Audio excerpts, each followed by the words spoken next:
नमस्कार, आप देख रहे हैं कशिश न्यूज और आपके साथ मैं हूं ज्ञानेंद्र।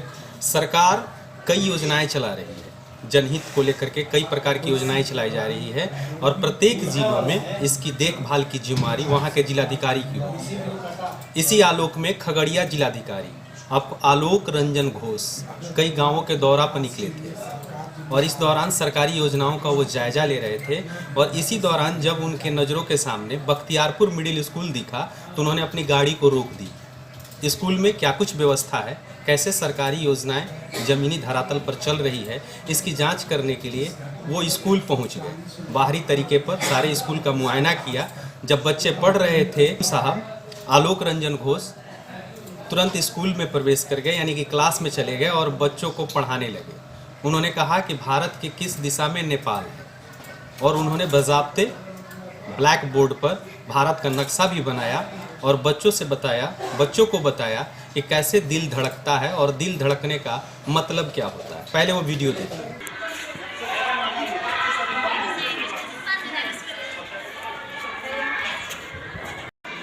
मुंगेर है, ब्रिज पार करके जाते हैं ना मुंगेर।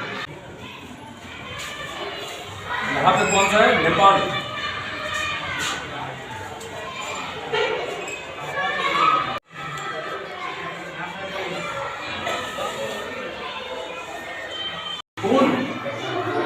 खून रहता ना, तो कोई चीज दबती है तो खून निकलता है ना। हमारे शरीर को खून चाहिए होता है ना, तो जब दिल धड़कता है ऐसे।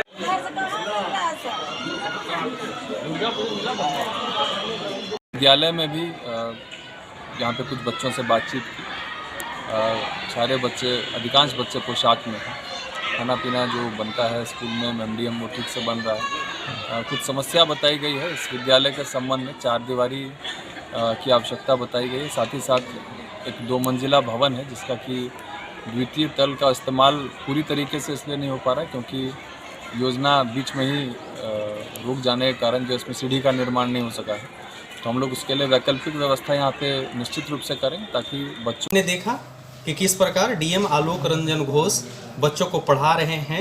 एमडीएम मिल की क्या योजना है, कैसे बनाई जाती है, बच्चों को किस प्रकार का भोजन दिया जाता है, तमाम चीज़ों की जानकारी ली और उन्होंने कहा कि यहाँ की व्यवस्था अच्छी लगी। बच्चों को भी कुछ जानकारी है। उन्होंने कई समस्याएं भी बताई, तत्काल उसका निदान करने की बात भी कही, लेकिन ये ज़रूर कहा कि शिक्षा की गुणवत्ता में सुधार होना बहुत ज़रूरी है। वाकई बिहार में शिक्षा की गुणवत्ता में सुधार को लेकर के सरकार कई प्रकार के प्रयोग कर रही है और आलोक रंजन घोष जैसे जिलाधिकारी अगर इस योजनाओं का इसी तरीके से निरीक्षण करते रहेंगे तो निश्चित है कि इन योजनाओं का लाभ आम लोगों तक पहुंच पाएगा। बने रहिए कशिश न्यूज़ के साथ। अगर इस वीडियो को आप यूट्यूब पर देख रहे हैं तो सब्सक्राइब कर लीजिए, अगर फेसबुक पर देख रहे हैं तो लाइक कर लीजिए और कमेंट करना ना भूलिए। धन्यवाद।